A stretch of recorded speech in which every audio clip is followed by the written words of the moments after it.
I'm reading from Psalm 36, and this is verse 7. How precious is your loving kindness, O God! Therefore the children of men put their trust under the shadow of your wings. They are abundantly satisfied with the fullness of your house, and you give them drink from the river of your pleasures. For with you is the fountain of life, and in your light we see light. Well, Father, we do thank you for all you've given us. And we thank you that you bless us and you provide so much for us. Help us to turn to you in true thankfulness and truly trust and wait on you. And it's in Jesus' name we pray. Amen. All right, well, we're in Genesis chapter 40 today. Last time we looked at Genesis chapter 39. And that was when we picked back up, it goes back and it picks back up the story of Joseph. And if you remember, he's been sold by his brothers because they were so jealous of him. And in chapter 39, God had arranged for Joseph, the Ishmaelites that had bought him had taken him down to Egypt, and they sold him to Potiphar, this guy who has direct access to Pharaoh. And he serves in Potiphar's house as a slave, but God takes really good care of him. And he's well taken care of, and he's blessed, and he actually does well there. And we're not used to thinking about this idea of God blessing somebody when they're in a place like prison or slavery and later prison. And yet the Bible tells us that multiple times. That later on Joseph is falsely accused of attempting to rape Potiphar's wife, and he's sent again to prison. And again, we're told that God is prospering him. And we're so used to thinking about our circumstances as being a reflection of how God feels about us. And that's one of the things that the story of Joseph tells us, is that that's not the case. Circumstances are not a reflection of God's love for us. And of course, as we're going through Genesis, that fits so into the whole Genesis story. God didn't create the world the way it is today. He created it a different way. And man, when he invited Satan into it and gave authority over the earth to Satan, now it is what it is. It's an evil place. These things are just different than what we would naturally have expected. And yet it's the result of the sin of man. It's interesting that we see that God is preparing and taking care of Joseph, because later Joseph is going to declare this truth himself. Okay?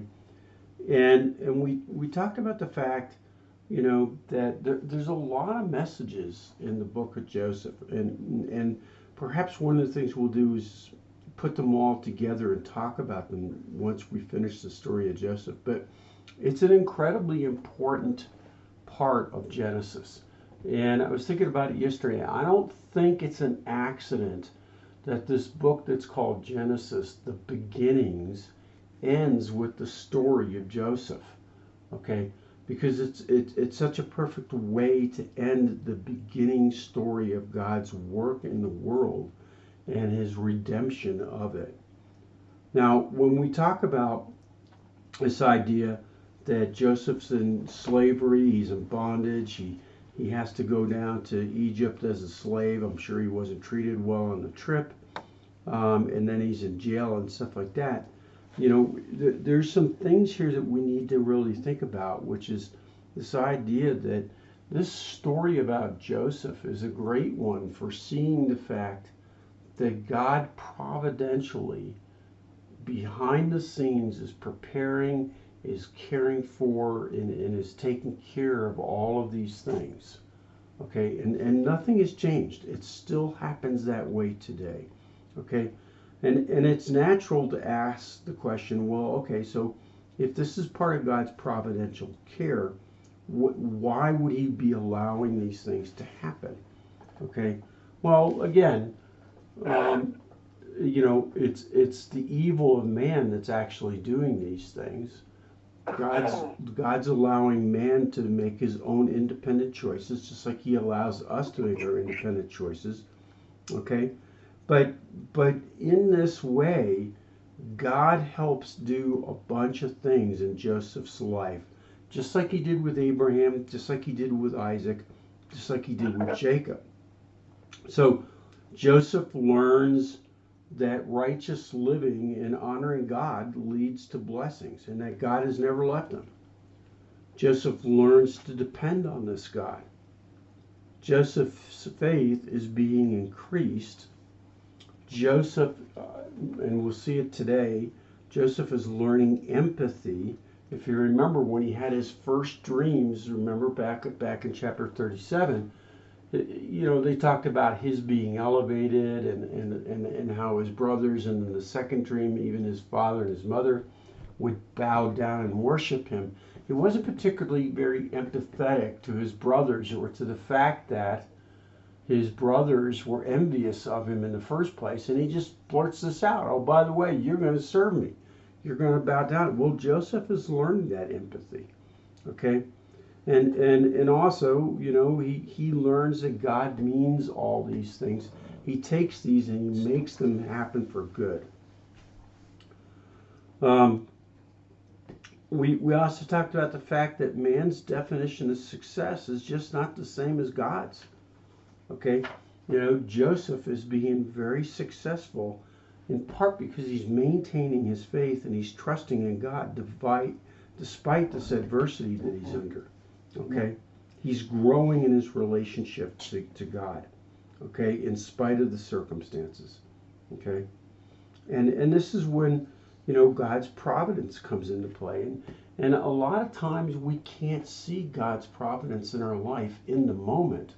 We don't see it until later. Okay, now one thing that we didn't talk about, but I do want to point out to you, we've talked a lot about how many ways Joseph's life and the events of Joseph's life start to look and resemble and foreshadow things that will happen in Jesus's life. And we'll continue to look at those. But do notice that, when Joseph is accused accused falsely of attempting to rape Potiphar's wife, he never once defends himself. He never once makes an excuse for himself. He never once says, hey, I didn't do this. He just trusts in God, just like Jesus does when he's ultimately arrested. All right, well, let's move into chapter 40. Maya, are you able to read? I can try. Can you hear me? I can't talk. Yeah, we can hear you. Okay, hold on 1 second. My glasses are worse than Phoebe's. Hold on. Remember when he said he couldn't see and he needed new glasses and Mom washed them and he was like amazed? Yeah. Yeah, but you should see mine. Okay. How about 1 through 5? All right. Sometime later, the cupbearer and the baker of the king of Egypt offended their master, the king of Egypt. Pharaoh was angry with his two officials, the chief cupbearer and the chief baker, and he put them in the custody in the house of the captain of the guard. In the same prison, Joseph was confined. The captain of the guard assigned them to Joseph, and he attended them. After they had been in custody for some time, each of the two men, the cupbearer and the baker of the king of Egypt, who were being held in prison, had a dream the same night, and each dream had a meaning of its own. Thank you. And Marie, how about 6 through 13? Okay. And Joseph came in to them in the morning and looked at them and saw that they were sad. So he asked Pharaoh's officers who were with him in the custody of his Lord's house, saying, why do you look so sad today? And they said to him, we each have had a dream, and there is no interpreter of it. So Joseph said to them, do not interpretations belong to God? Tell them to me, please. Then the chief butler told his dream to Joseph and said to him, "Behold, in my dream a vine was before me, and in the vine were 3 branches. It was as though it budded, its blossoms shot forth, and its clusters brought forth ripe grapes.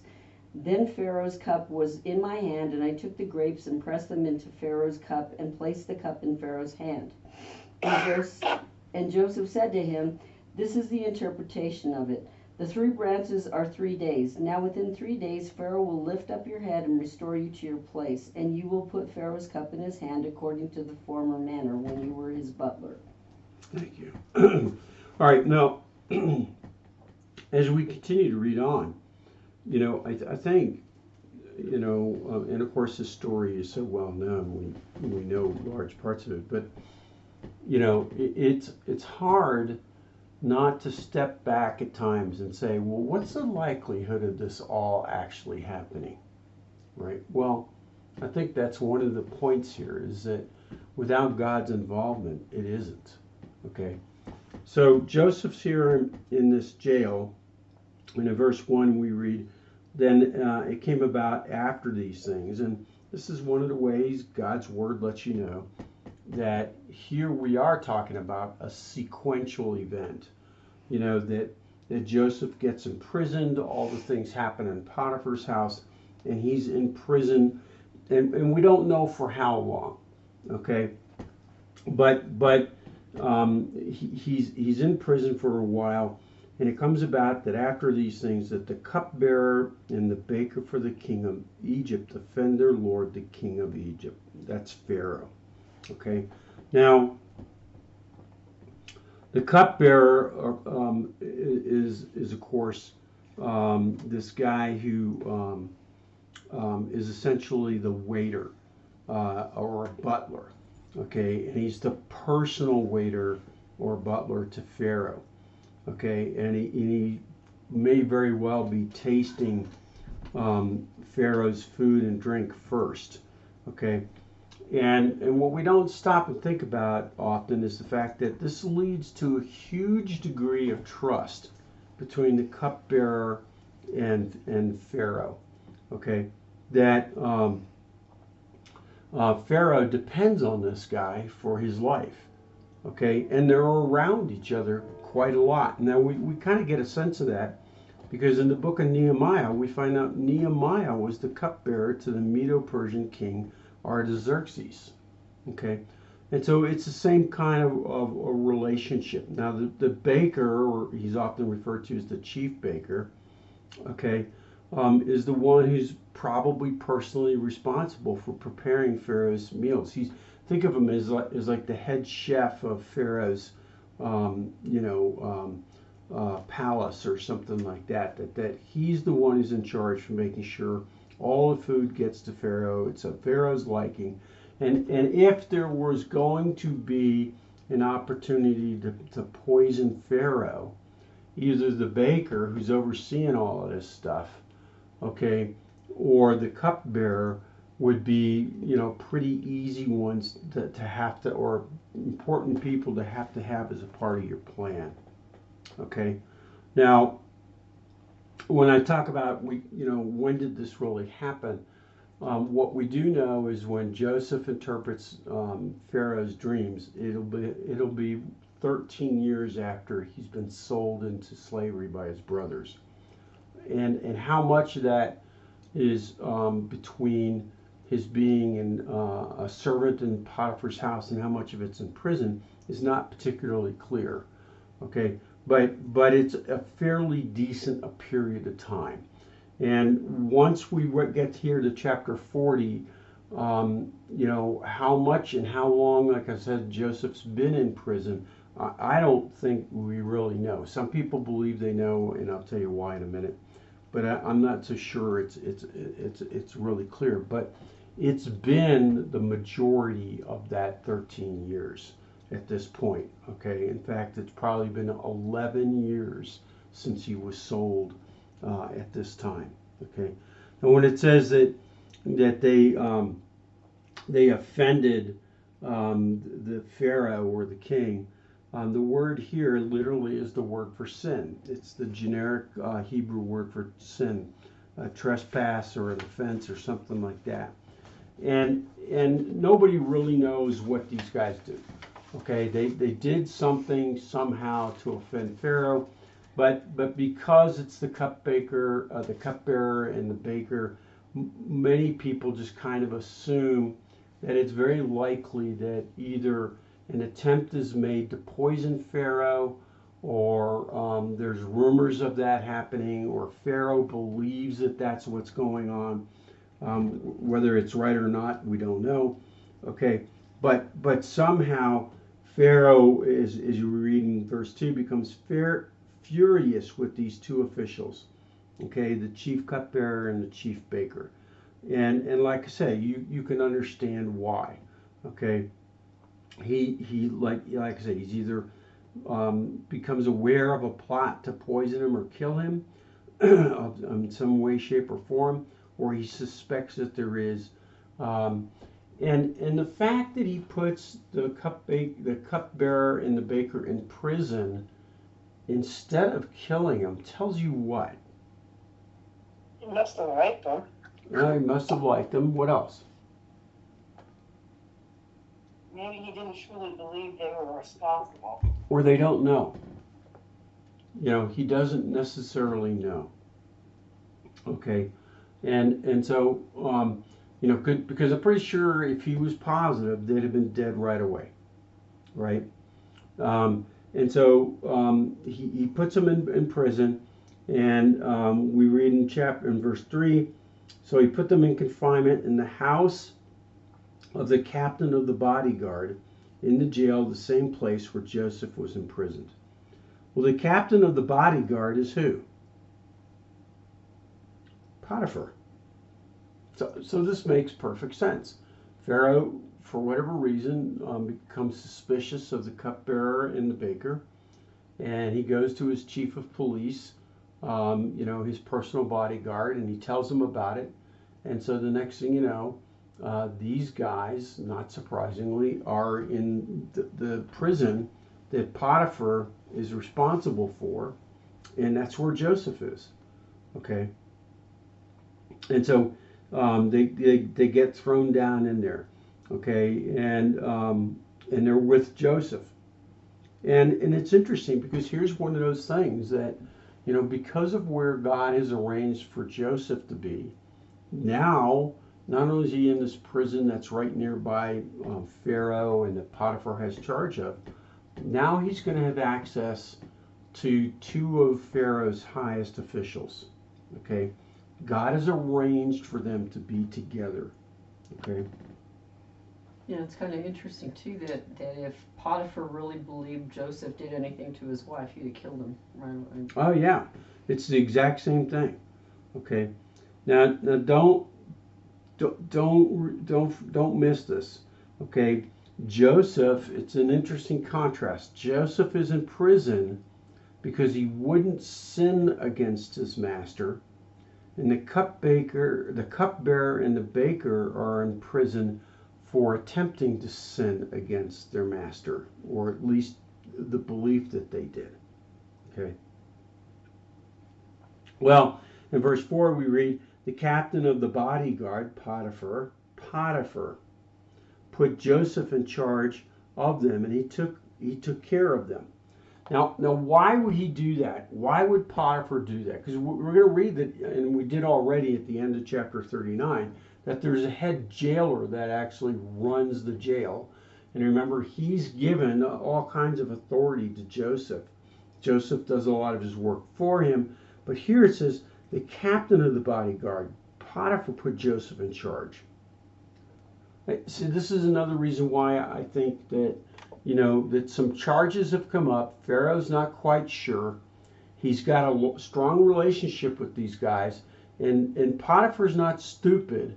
In case these guys turn out to be innocent or Pharaoh changes his mind about them, he wants them coming out of this prison saying they were well taken care of.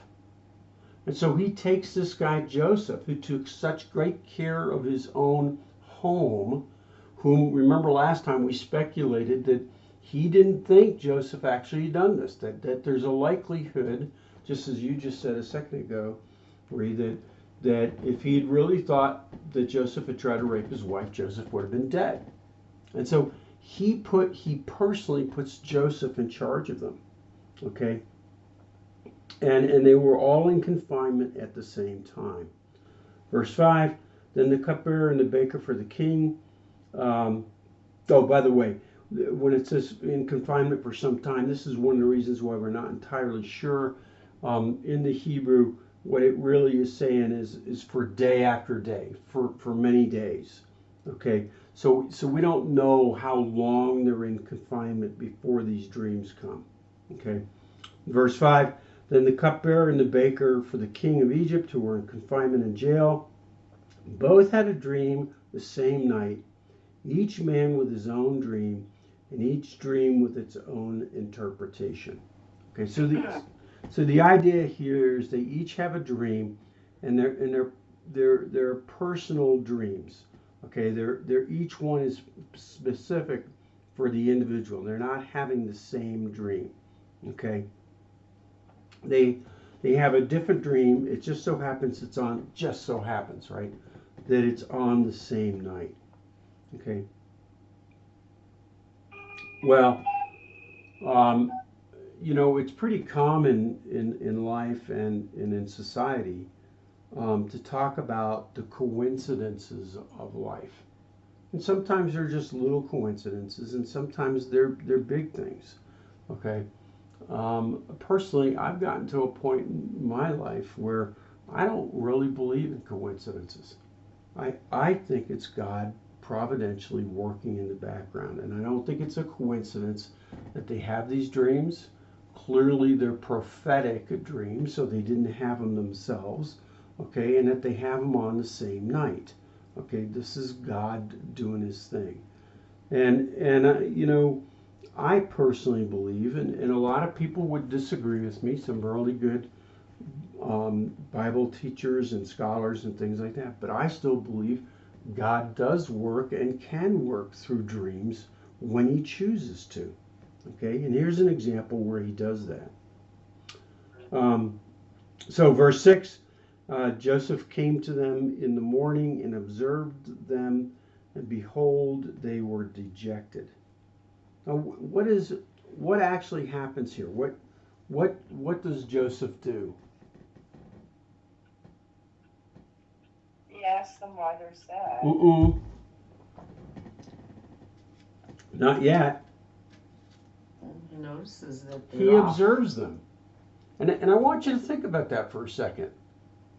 If you're in a prison and you're falsely accused, and it's this probably pretty despicable place, and Psalm 105 tells us he was in chains and everything else, so this is not, your typical, little prison that sometimes we send our political allies to here in the United States, where they're playing tennis and having 3-course meals and stuff like that. This is a real prison, and he pays attention. He notices them, and I think that says something really important. Joseph observed them, and behold, they were dejected. He could tell from the way he looked, and he paid attention, and he cared. Now, that doesn't sound like the typical prisoner, does it? Like I say, I think Joseph is being prepared by God in a lot of different ways. Prepared to trust God, prepared to rely on God, prepared by knowing that God hasn't left him, but he's also developing this level of empathy.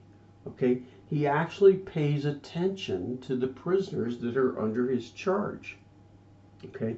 And like I say, I think that it's an important thing. Okay? And I do remember that he didn't seem to be that empathetic early on about his brother or his brother's considerations or his brother's situation and how they were feeling. So then in verse 7, he asked Pharaoh's officials who were with him in confinement in his master's house, "Why are your faces so sad today?" Okay. And like I say, he has noticed that they look like they're not happy this particular day. The implication is it's different from other days. Now they can't be happy about being in prison, right? But today they look particularly unhappy for some reason. They looked disturbed. And as I say, Joseph notices it. Okay.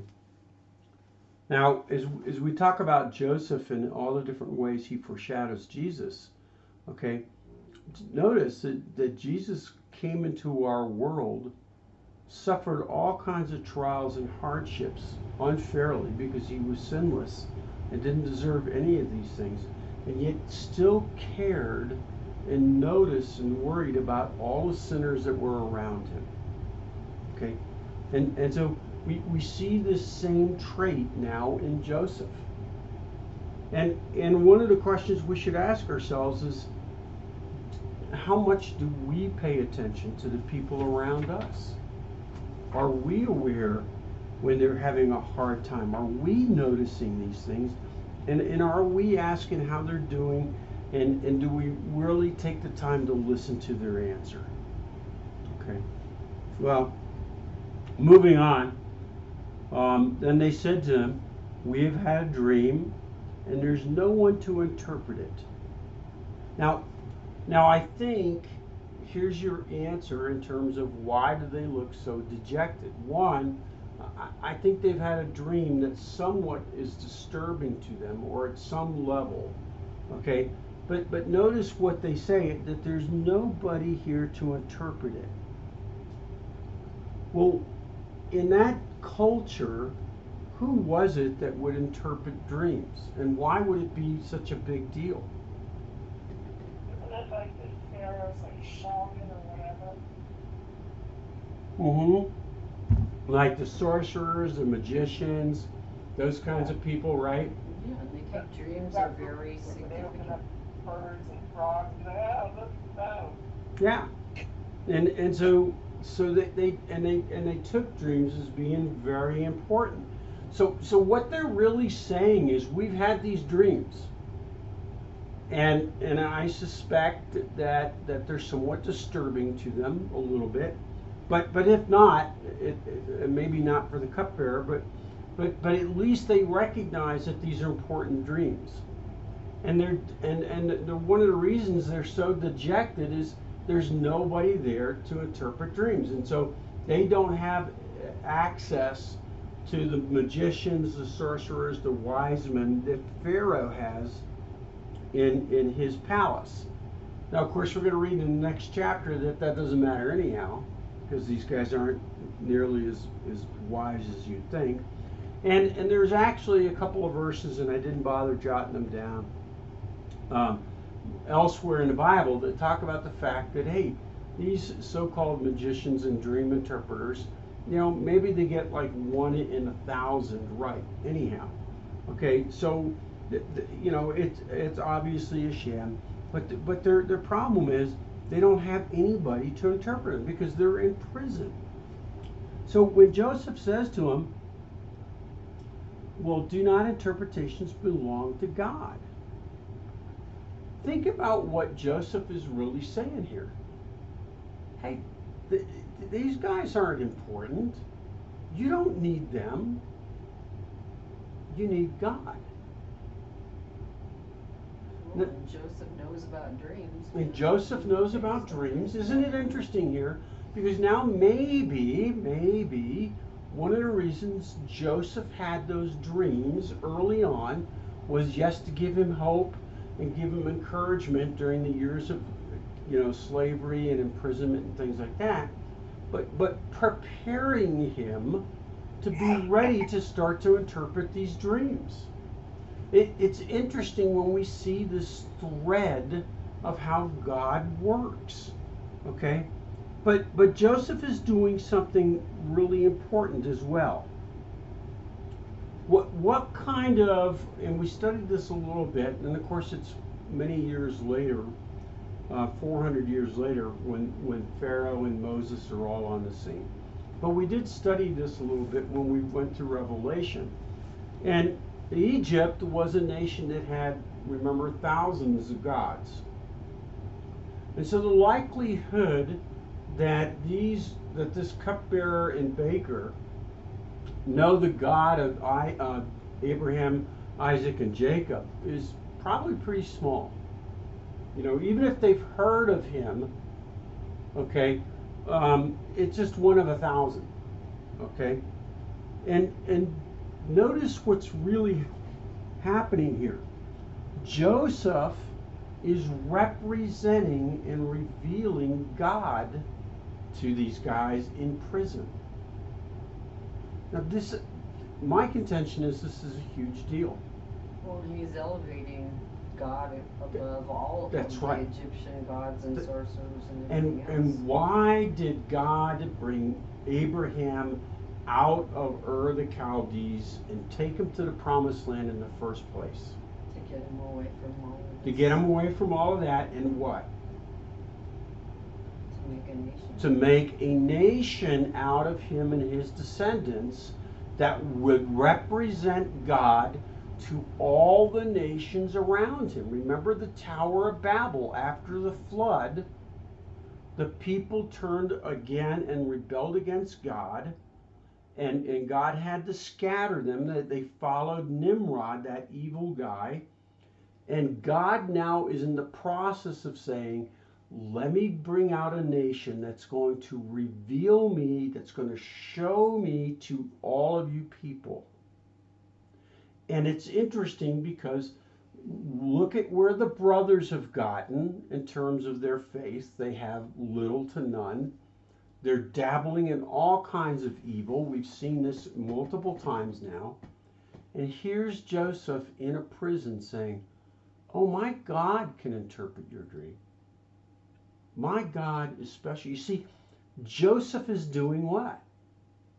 Exactly what God wanted him to do.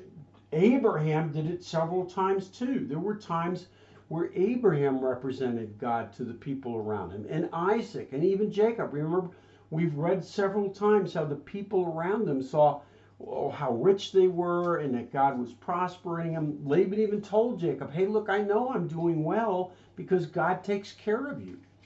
Here we see God using Joseph in that same way he used the three patriarchs.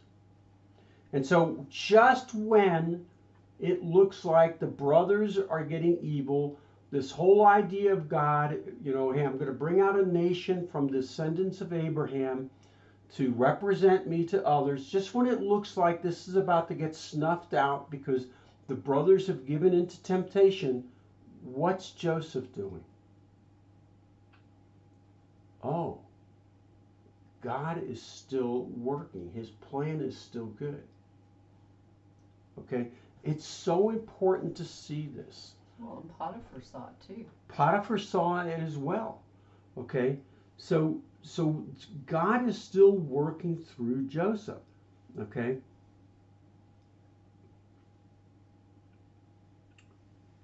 All right.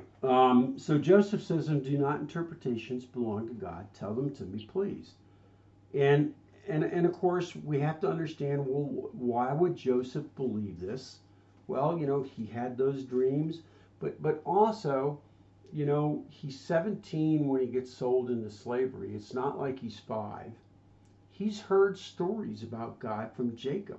And remember, we talked about the overlap of the lifetimes of the different patriarchs. He probably was around Isaac, and he heard some of these stories. And Joseph has this growing relationship with God even when he's in prison. Okay?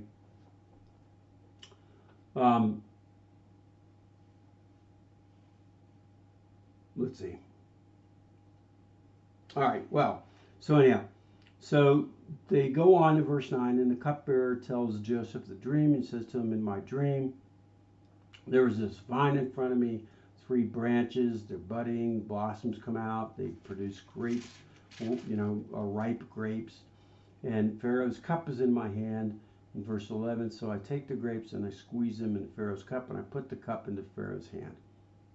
Verse 12, then Joseph said to him, this is the interpretation of it. The 3 branches are 3 days. Now, it's worth to stop right there for a second. Okay. Once you go through the dream, okay, I get it. 3 branches, 3 days. You're squeezing the juice out of these grapes. You're giving the cup back to Pharaoh. You're going back and you're going to be the cupbearer again. Okay, I can see that. I'm not saying I would have been able to figure that out the first time I heard it, being in Joseph's spot. But with hindsight, I can look back at it and I can say I can see that. But I want you to think a little bit about what Joseph is saying. First of all, there's no hesitation on his part. He does not hesitate whatsoever to say, "Hey, God will interpret them. Tell me what the dream is." And he doesn't hear the dream and say, let me think about it. Give me a half an hour, or I'll come back to you tomorrow. He starts to immediately interpret them. God gave him the interpretation. And this 3 days is a huge deal. Okay, now later on, under Moses, when the law comes, one of the things that the law tells us is if a prophet or anyone who claims to be a prophet, and a prophet, remember, is someone who speaks on behalf of God, anybody who claims to be a prophet of God, who gets any of the prophecy wrong, is to be stoned to death. Okay, because if they get any of it wrong, they can't be talking for God. And Joseph has the guts, the gumption, whatever, to hear what God tells him and to simply say, the 3 branches represent 3 days. And this is so important because on day 4, if this hasn't come to pass, they know Joseph is full of it. Okay, so Joseph's being willing to say this will happen in 3 days is a huge deal. If it even if the rest of his interpretation is right, and it happens on day 2 or day 4, he's a false prophet. It was just dumb luck. So really, we see here a huge confidence in Joseph that he's predicting that this is going to happen exactly in 3 days. Okay, and it's a major deal. Okay, 3 branches, 3 days. Don't worry about it. And here's the other thing that's so important to see. In prophets, God's prophets, all throughout the Bible, one of the things we see so often is that the prophecy that they give has a near-term interpretation and a long-term, more full interpretation and application. Okay, and the near term is to prove that they're really hearing from God, that they truly are a prophet of God. And so this is one of the things that God is telling us, as well as reassuring Joseph. Hey, you really are hearing from me. I really am helping you to understand this. Now, at this point, think about how many times God has used dreams in the book of Genesis. Well, if you go all the way back to chapter 20, Abimelech has a dream remember when he's dealing with Abraham. And Jacob himself has a dream back in chapter 28 about the ladder. Laban has a dream warning him not to influence Jacob to come back to him in chapter 31. Joseph has these 2 dreams in chapter 37, okay, about his brothers and his father bowing down and worshiping him. Now the cupbearer and the baker have dreams here in chapter 40, and in chapter 41, Pharaoh's going to have 2 more dreams, okay.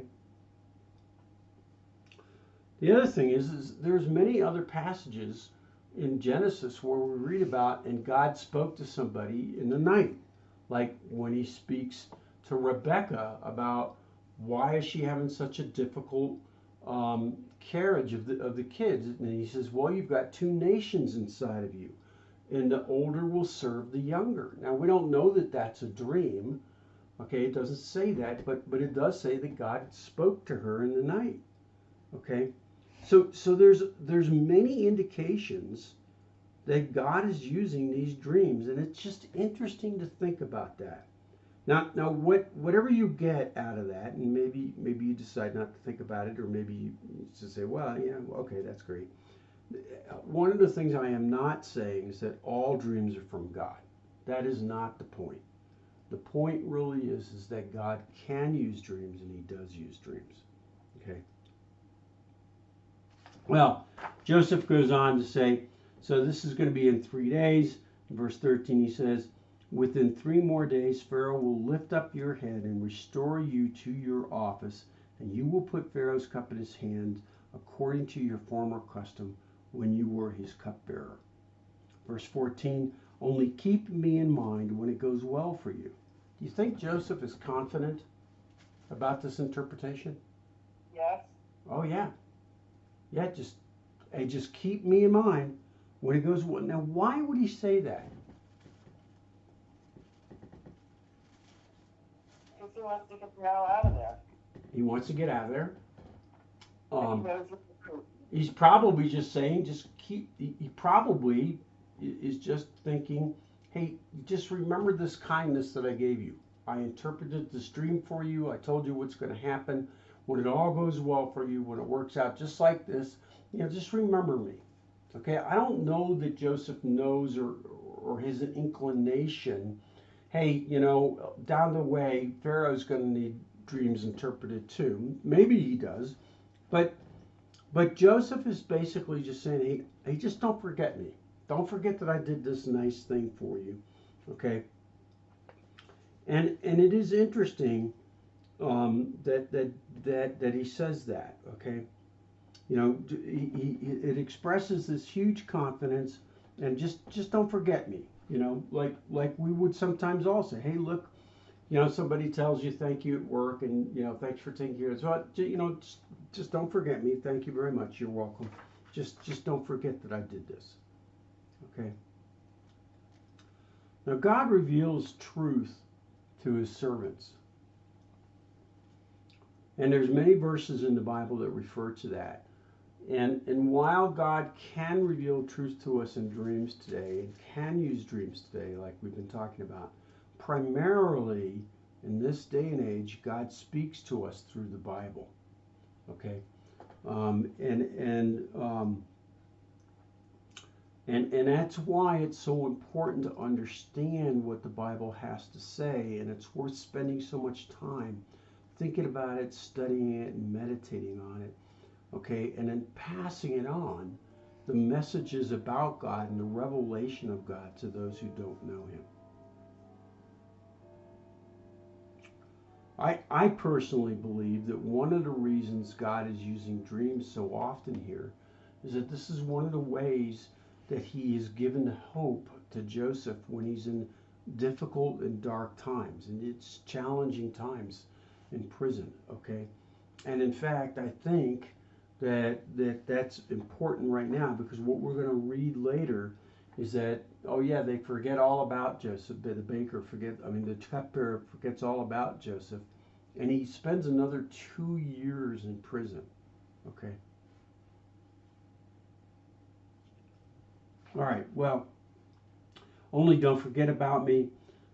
Joseph goes on to say, for I was in fact kidnapped from the land of the Hebrews, and even here I have done nothing in that they should have put me into this dungeon. Okay, he's basically saying, look, I'm innocent. I don't deserve to be here. So do me a favor and just remember me when you get the chance, when you're back in Pharaoh's presence. All right, verse 16. Then the chief bakers saw that he interpreted favorably. Interesting word here, meaning good. Okay, by the way, it's the same word when God created earth and he looked at it on day one and said it was good. It's the same word. Okay, so that when the baker sees that Joseph has interpreted the cupbearer's dream well, now he says, once he's seen that it was good, that he interpreted it favorably for the cupbearer, he says to Joseph, I also saw in my dream, and behold, there were 3 baskets and white bread on my head. Well, it's interesting. Why would the Bible tell us Oh yeah, once the baker saw that Joseph had interpreted favorably good for the cupbearer, why would the Bible include that? Because maybe the baker wants to have a good outcome too. Yeah, maybe. I think that's a pretty reasonable guess. Any other thoughts? Well, he was probably frightened by the dream and encouraged that the other guy Yeah. had a good outcome. So I figure, okay, well, interpret mine too. And Mine's got to be good. He's heard the dream. Now remember, he's not used to working with people who really know God and can truly interpret. I mean, he's used to working with charlatans where you pay them to interpret your dream, and then of course they're going to give you a good interpretation. And so he's hoping, oh, Joseph's like one of those guys. I'm going to get a good interpretation. And of course, why would that matter to him? Well, the cupbearer's dream ends with him giving the cup to Pharaoh. And we're going to see that the baker's dream doesn't end like that at all. Okay? I'm guessing. This is a guess, okay? So take it or leave it, do what you want with it. I'm guessing that the baker is a little more concerned about his dream than maybe the cupbearer was. He's probably guilty of something. I also suspect that there really has been an attempt on Pharaoh or a plot, and the cupbearer was innocent and the baker wasn't. And he's hoping, oh yeah, give me a good interpretation. And he hopes what that means is Pharaoh doesn't really know what he did. Okay? Now, the reason I say that is because the baker is going to get hung, or actually worse probably, and the cupbearer is going to go back. And while we don't know that Joseph's interpretation of these dreams actually speak to truth, it just means he had the interpretation correct. It would be reasonable to assume that God, being a just God, now of course, it's Satan's world right now, but maybe the baker is in fact guilty. Okay, so just some thoughts to think about. Okay, and that would be consistent with human nature, wouldn't it? He knows he's done something wrong, but he's hoping to hear a positive thing, which really means not that he was innocent, but that Pharaoh doesn't figure it out. Anyhow, he says, hey, I've also had this dream, he said to Joseph, and in my dream, verse 16, behold, there were 3 baskets of white bread on my head. And in the top basket, there were some of all sorts of the baked food for Pharaoh, and the birds were eating them out of the basket on my head. Verse 18, then Joseph answered him and said, this is the interpretation. The 3 baskets are 3 days. And here's that same confidence. The 3 baskets are 3 days. Okay. He doesn't hesitate yet again to give him an interpretation. And he says, the 3 baskets are 3 days, verse 19. Within 3 more days, Pharaoh will lift up your head from you and will hang you on a tree, and the birds will eat your flesh off of you. All right. Now, a lot of people believe what this probably means, to lift up your head stuff. Notice how it's interesting that it's so similar to the cupbearers at the first part. This idea that he's probably going to get decapitated, and then his body's going to get hung on something like in a public square or something like that, to make a point to people. You don't mess with Pharaoh, right? And so he's going to be put on display as a warning.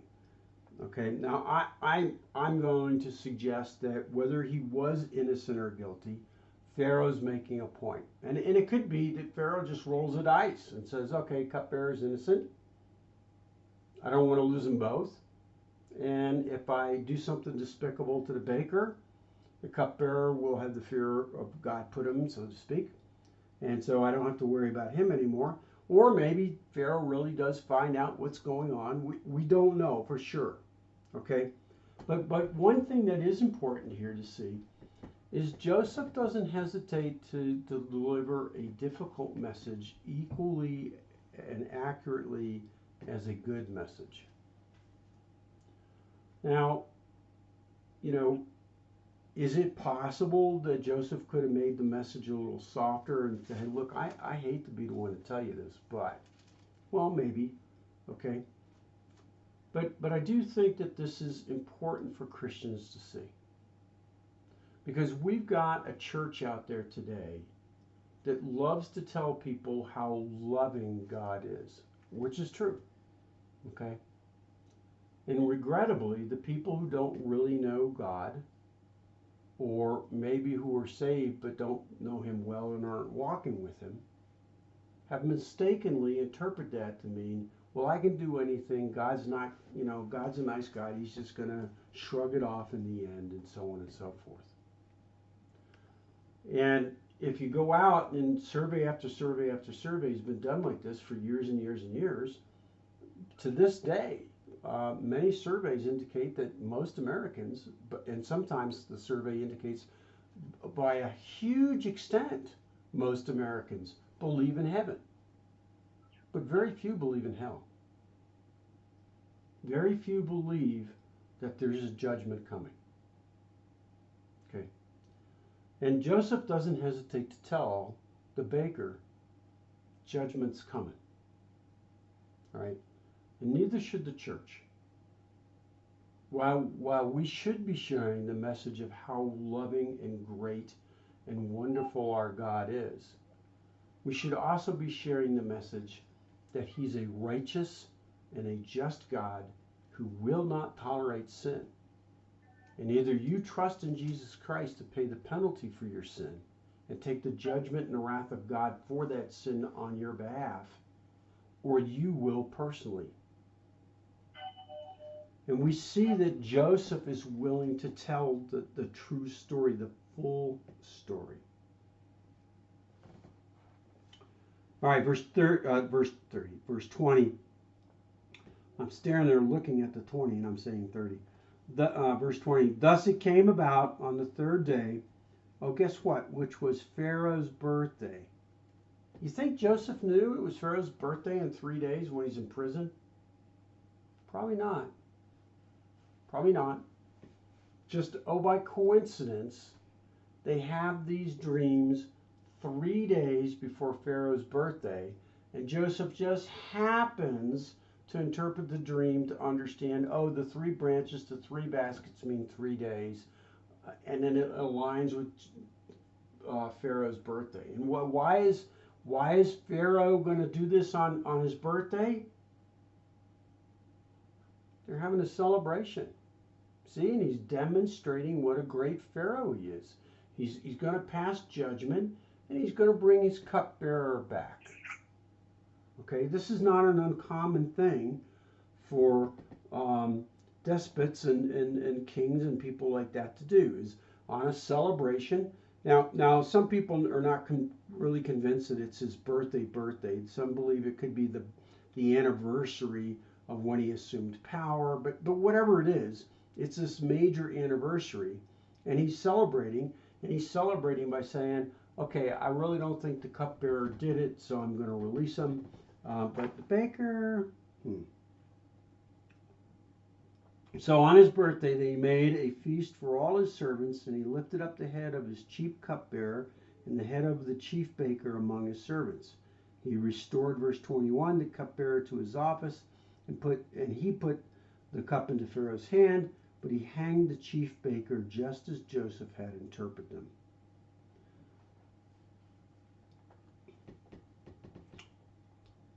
Well, I think it's important to read verse 22 and recognize prophecy fulfilled.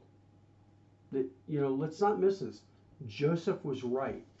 And like I say, in after fact, I can go back and read about the dreams and say, yeah, I think I get where he came up with the interpretation for the cupbearer. The baker is a little harder for me, quite frankly.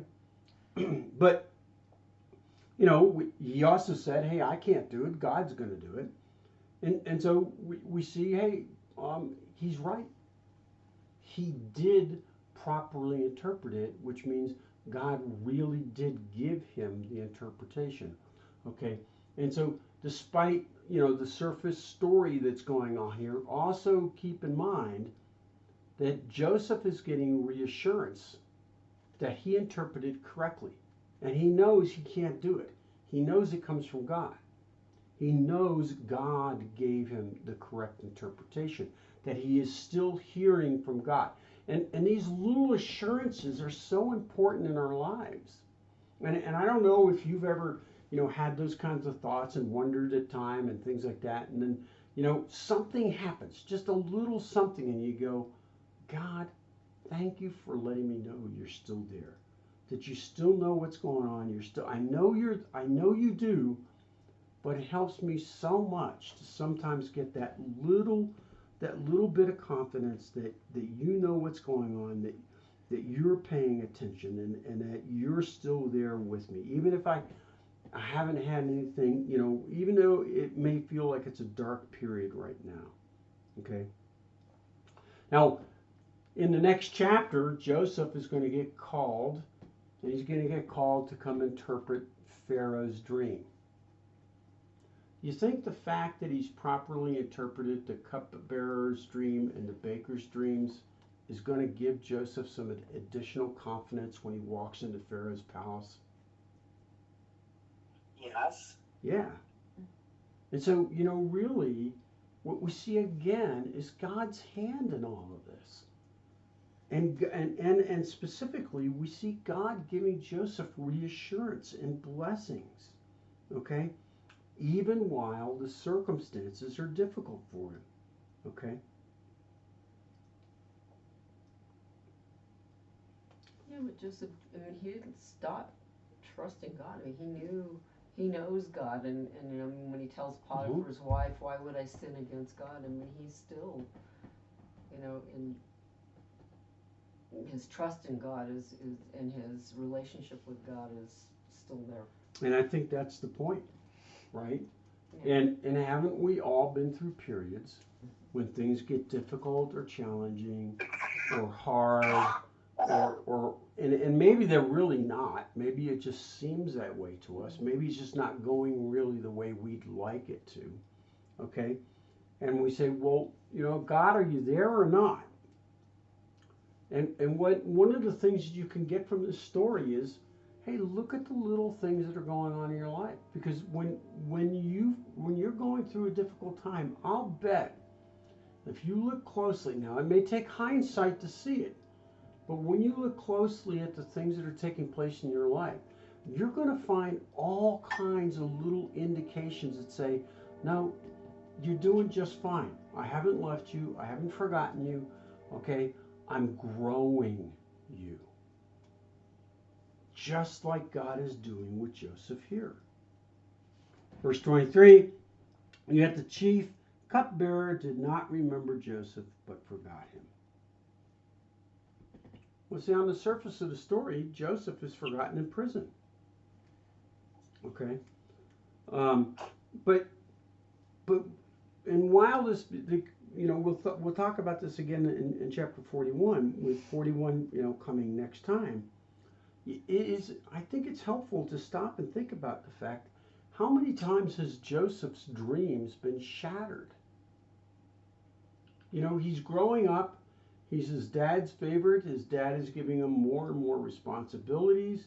He's a little naively and maybe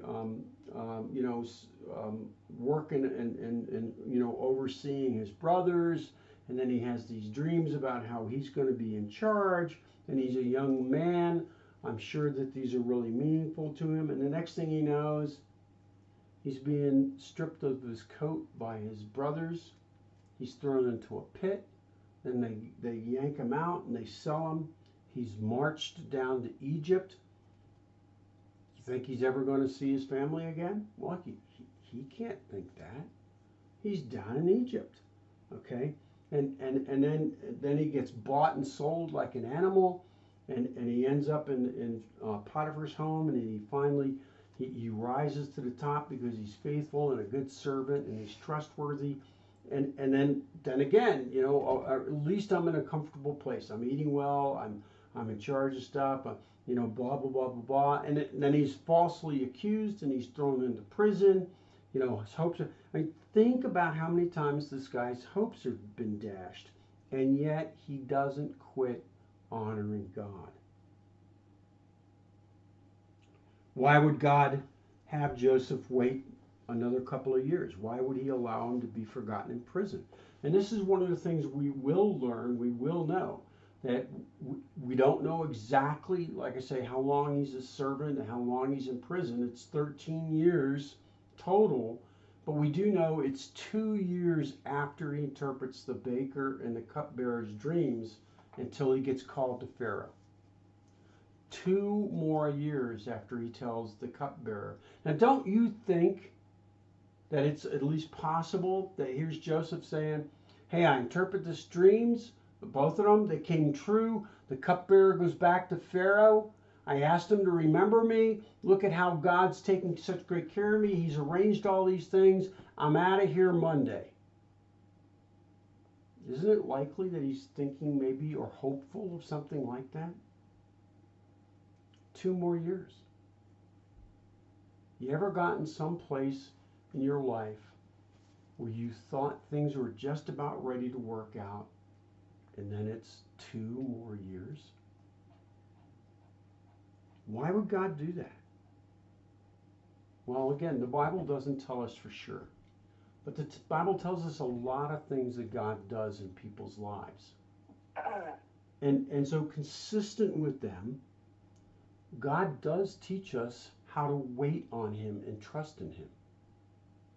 I don't think it's unreasonable to assume that one of the things that God is doing is teaching Joseph, wait on me. See, who gave the cupbearer and the baker the dream? God did. And who probably encouraged or prodded or whatever Potiphar's wife that on this day I'm going to physically attack him. I'm not going to suggest anything. I'm going to physically attack him, and then when he turns me down, I'm going to go talk to my husband, right? I'm the scorned woman thing. And who's going to give Pharaoh, who's in charge of all of this timing? God. Now we read in Romans that all things work for good for those who know him and are called by him. So we have to look at these 2 years and say, it's part of God's plan and it's for his good. Okay? I think Joseph is learning to wait on God. I also think that, it's also reasonable to assume that God is continuing to bring Joseph to a point of really, truly trusting in him. All right? And this becomes a really uncomfortable truth for all of us to accept. And that is, that faith in God is not something that man is naturally capable of, or that it's even possible. And we read this in the New Testament, that fallen, unbelieving man can't believe in God. That it takes extreme measures to get a person to trust in God. Now, I spent a lot of time thinking about this, okay, as I was preparing for this lesson, and thinking about what Joseph has gone through in his life and up to this point, and thinking about the slavery and the years of slavery and of serving, and then of being in prison and then serving other prisoners, and now interpreting the dream and doing everything right. He's serving God and he's representing God. He's doing everything right. And of the 11 sons before he's sold into slavery, he's the one that hasn't been sinful. He didn't go off and murder those guys at Shechem. He's too young. Okay? He doesn't he's the good one. And look at the measures God had to take Joseph through.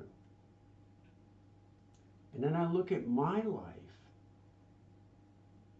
and I say, God, what do you have to take me through? Because I'm going to tell you, I'm no Joseph. If this is what God had to do to Joseph, what has he got to do to me? And don't forget, it's all done in mercy. It's all done with the purpose of bringing you closer into relationship with God and into a place where you can trust him.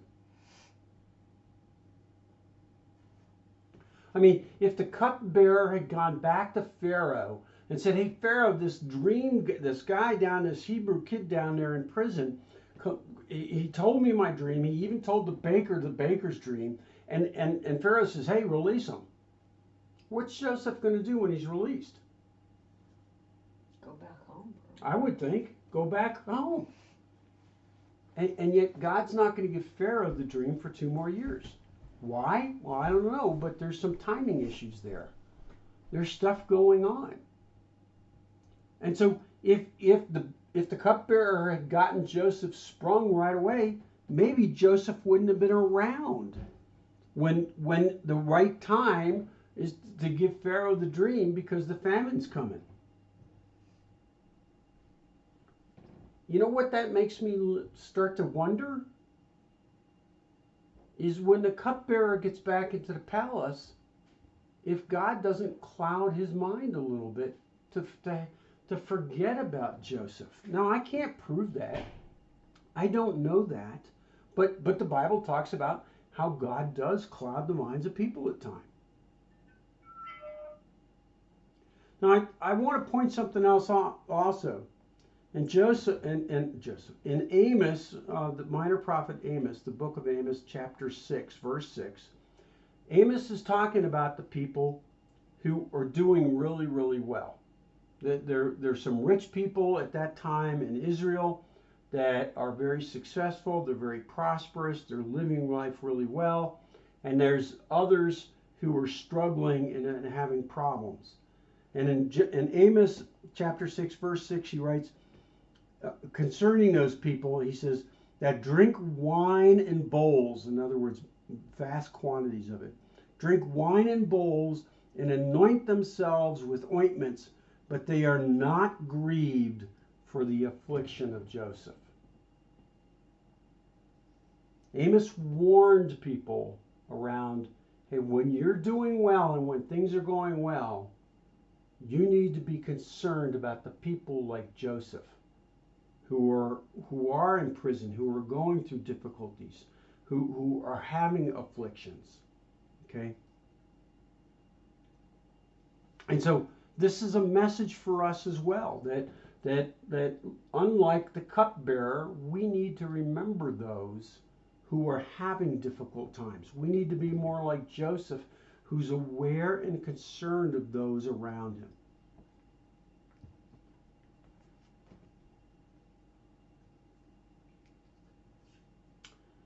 Joseph is representing God faithfully to the Egyptians, and he's going to do it again later, okay? But think about how faithfully Jesus represented God to unbelievers during his ministry and during his day, just like Joseph did. And I think here we see something really important. And when we talk about Joseph and how he foreshadows Jesus, that during periods of difficulty and trial and tribulation, Joseph never hesitated to glorify God, to give credit to God, and neither did Jesus. And the question is are we doing that? Is the church doing that today? Are you in your life, am I in my life, are each of us representing God faithfully, giving him credit, and making him known? All right, well, as I said, there's an awful lot here in this chapter and in the overall story of the life of Joseph. But it's worth spending some time thinking about these things. Any other questions or comments or thoughts or concerns?